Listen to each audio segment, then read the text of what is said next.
केंद्रीय मंत्री नितीन गडकरी यांनी जी शंका उपस्थित केली होती ती शंका आता खरी ठरलेली आहे।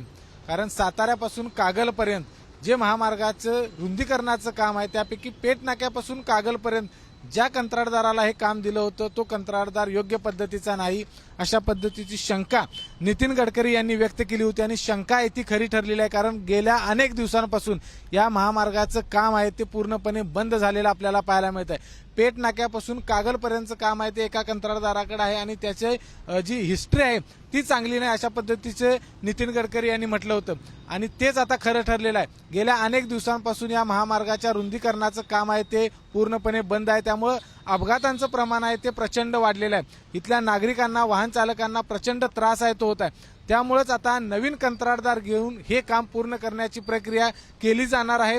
मात्र तोपर्यंतच पावसाळा तोंडावर आल्यामुळे यामध्ये देखील अडचणी निर्माण होणार आहेत। पावसाळ्यामध्ये तर ज्या ठिकाणी डायव्हर्जन काढलेलं आहे तिथं प्रचंड पाणी साचणार आहे। कारण आपल्याला माहिती आहे की या महामार्गावरून प्रचंड वाहतूक होते, म्हणजे पुणे मुंबईपासून बेंगलोरला जाणारी सगळी अवजड वाहनं या महामार्गावरून जात असतात।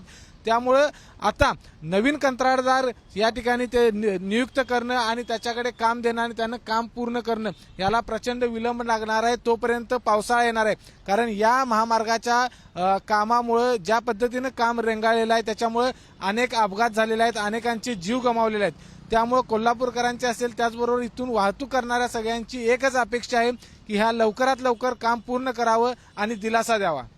विजय केसरकर, एबीपी माझा, कोल्हापूर। एबीपी माझा, उघडा डोळे बघा नीट।